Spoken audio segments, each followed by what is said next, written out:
talking about karmic children. This comes from individuals who don't necessarily have the wherewithal to know anything about this knowledge. And for the most part, they're very young. Some of them are older, not much older, but some of them are. But they have their maturity levels is not matching up to their age, so to speak. Their emotional maturity levels are not matching. And so they find themselves getting into these situations that they think is cute because they learn it off of social media. Or they were listening to their favorite celebrity who's married, by the way.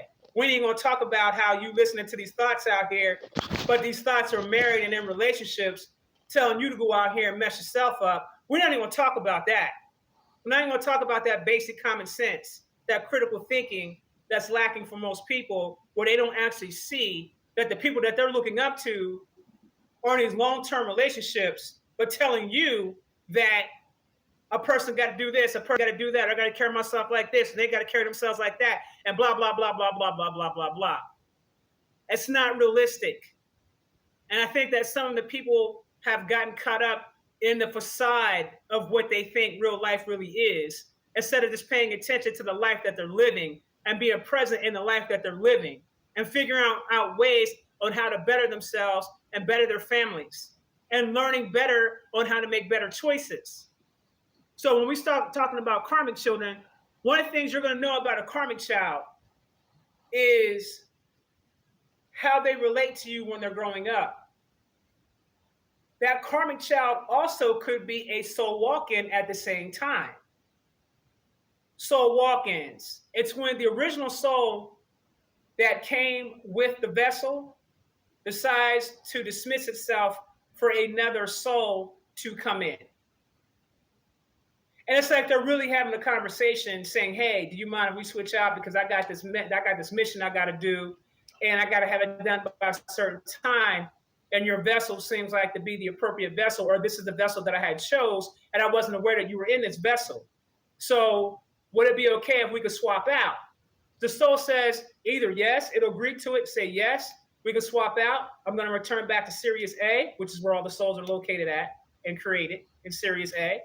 Or they're going to say, no, I'm going to keep this body because I have a mission I need to accomplish. Then you have situations where they share the actual vessel. This is the part whenever they come in with the whole split personality thing, okay?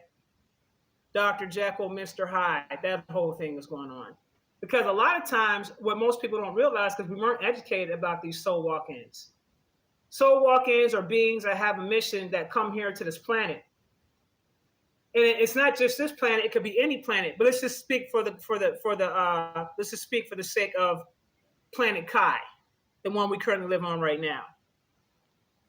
A lot of times, the beings that are inhabiting the body may not have any type of rapport with you whatsoever, especially if that child is karmic.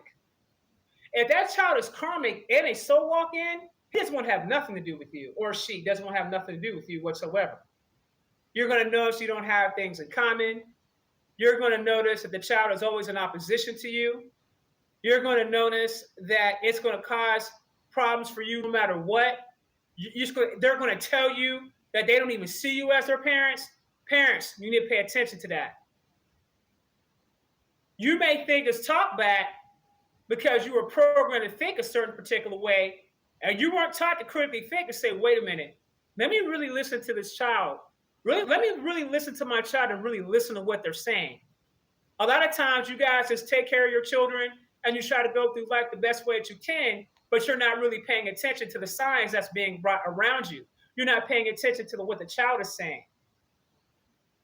Okay? You're not paying attention. But the child is saying, I don't relate with you. I don't identify with you. I don't want nothing to do with you. I'd rather spend time with the grandparents. I don't have nothing to do with you. They'll do things to cause you problems. Hell, they may even do things to get you locked up in jail. They'll do anything they can just to be in direct opposition of you. That is a karmic child. And probably a karmic child that's a soul walk-in. And so they look at you like, look, We appreciate you being the vessel. I'm gonna tell you how this. I'm gonna tell you how this went down. I'm gonna tell you how that spirit spoke to that vessel that's carrying the shout. Check it out, fam. I appreciate you for allowing yourself, for allowing me to come through your vessel. But I can take it from here. Especially when they get around the age of about 10 or 11 years old, this is when you're going to really start seeing it. So if this is you, more than likely, if you are a parent and you are having these types of experiences, more than likely you have a karmic child or a karmic child that is also a soul walk-in. Soul walk-ins usually come to accomplish missions. And they have a certain amount of time to get it done. Okay? They have a certain amount of time to get it done. This is the reason why you can see certain speakers that might have been a certain way at one point in time. And then all of a sudden, you see a whole nother side to the person. Now, you're seeing this person spaz out, doing all these different things you've never seen them do before. You don't know why that's happening. All you know is that the person that you once knew was carrying themselves a specific way, and all of a sudden, they just flipped the script. There are speakers out here in the we've literally witnessed that happen to right in front of our faces. And what you witnessed was several different things going on with those individuals. One, you had individuals that may have dealt with a soul walk-in, where you see the person changing very drastically. If you see the person going backwards, it could be something along the lines of that, or that person also could be filled with implants. And that's a different thing I'm gonna come back to later about how they operate and what they really do, especially with these new prototypes that they're putting out there now. Okay. If you have relatives or friends that you have been cool with for let's say 10, 15, 20 years, okay, and all of a sudden this person decides to flip the script, and there's nothing about them that says this is the person that you remember other than the physical shell, 9 times out of 10, they probably, a soul walk-in probably came in and took over. Okay? Spirits could come in and take over bodies. If you are soulless, meaning that you're a bot, meaning that you absolutely don't have any type of spiritual connection to anything. You are totally trapped in this 3D realm, and this is all that you know, and this is all that you care about. You have completely cut from source. You have completely cut yourself off from creation. 9 times out of 10, you're probably soulless. Because a person without a soul doesn't have the ability to elevate. I'm going to say this again. A person without a soul does not have the ability to elevate. It can't be done. Cannot be done.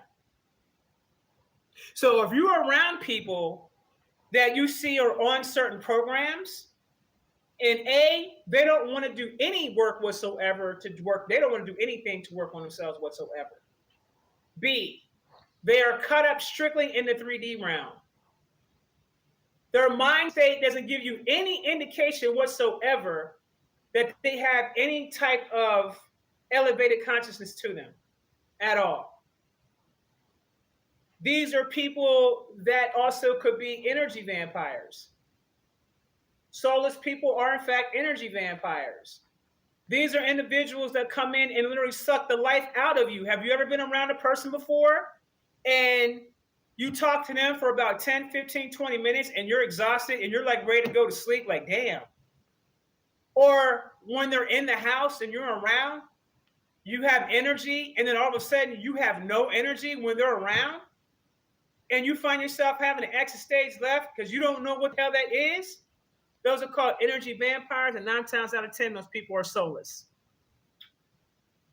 When a person is soulless, they have a void within the middle of their body, okay? It's usually right here within the chest area. It's like a big-ass hole.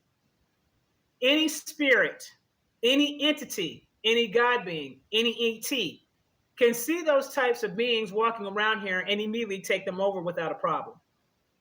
And you wouldn't be none the wiser unless you knew the individuals that you were dealing with prior to the drastic change. You may see things like a person you may know that what a person's dislikes and likes are. And all of a sudden, you test them and you throw something out there, something that you know damn well they don't like and they don't play, and they all of a sudden agree with you. I can guarantee you that that person that you're with ain't the person that you were with. It's somebody else. Fifth element, the gunshots. Okay, now I talk for my